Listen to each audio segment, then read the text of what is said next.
안녕하십니까. 분당 세순교회를 담임하고 있는 김대광 목사입니다. 오늘은 가짜 뉴스라는 주제를 가지고 은혜를 나눠보고자 합니다.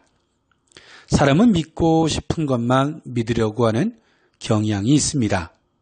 아무리 진실이라고 말하는 사람의 외모, 말투, 학벌에 따라서 그 말을 믿지 않는 경우가 있고, 아무리 거짓이라고 말하는 사람의 외모가 깔끔하고 사용하는 단어가 전문적이고 세련되었으면 또 좋은 학벌을 가지고 있으면 그 사람의 말을 신뢰하게 됩니다.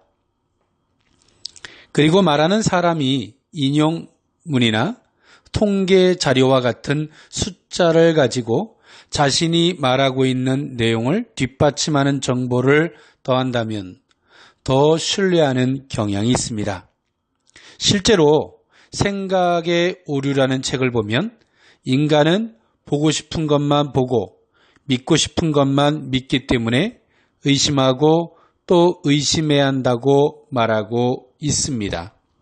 요즘 가짜 뉴스가 이슈화가 되고 있습니다. 언론사의 오보에서부터 인터넷 루머까지 거짓이 진실보다 더 진실처럼 다루어질 때도 있습니다. 우리 역사에도 가짜 뉴스의 사례가 있는데 백제무왕은 신라 제26대 진평왕의 셋째 딸인 선화공주를 아내로 맞이하기 위해서 거짓 정보를 노래로 만들어 개인적인 목적을 이루었던 것이 그 예입니다. 뉴스는 일반에게 아직 알려지지 않은 새로운 사실을 정확하고 공정하고 신속하게 전달해야 하는 방송 프로그램입니다. 그리고 기자는 그 뉴스 프로그램의 기사를 취재하고 편집하는 사람입니다. 요즘의 기사는 있는 사실의 것을 전달하는 데 충실하기보다는 있는 기사를 재해석하고 재가공하여 전달하려고 하여 사실은 온데간데 없고 왜곡된 것만이 전달되어지는 그릇된 시대를 살아가고 있습니다. 성경이 단적인 예를 들어보면 하나님은 율법을 주셨지만 율법이 어려워 장로들이 그 율법을 재해석하였고 그 해석이 율법보다 더 신뢰를 받았고 받아들이는 문제가 있었습니다. 예수님이 오셨을 당시에도 장로들의 유전으로 말미암아 율법을 폐하려 하느냐라고 책망하셨던 것을 보면 알 수 있습니다. 우리는 기사라고 하는 소식의 통로가 필요합니다. 그러나 전달하려고 하는 사람은 있는 사실의 것을 전달하는 것에 충실해야 합니다. 받아들이는 사람도 있는 사실의 것이 무엇인지 심사숙고해야 하는 노력이 필요한 시대를 우리는 살아가고 있습니다.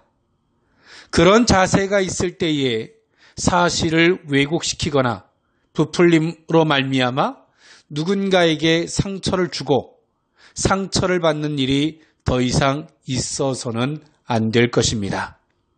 어떤 문제가 있을 때에도 있는 사실이 무엇인가에 초점을 맞추기보다 과장된 언론으로 말미암아 당사자를 극단적 선택, 때론 자살로 선택하게 만드는 것을 우리는 종종 뉴스를 통해서 접하게 될 때가 있습니다.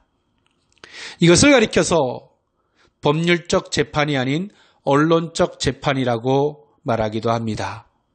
그러므로 말미암아 우리는 사실의 것에 충실할 수 있도록 노력해야 합니다. 성경의 기자도 있는 사실의 것에 충실하려고 했던 것처럼 그 사실을 통해서 건강한 사회적 소통을 만들어 가야 할 것입니다. 목회자도 그 말씀을 전달함에 있어서 성경에서 말하고자 하는 팩트를 왜곡하거나 그릇되게 전달하지 않고자 하는 노력이 필요한 것처럼 말입니다. 우리는 이 시대는 전달자나 받아들이는 자가 서로 같이 노력하여 합력하여 선을 이루는 건강한 모습들이 있을 때에 보다 더 이 사회는 건강해질 줄 믿습니다. 지금까지 분당 새순교를 나님하고 있는 김대광 목사였습니다. 감사합니다.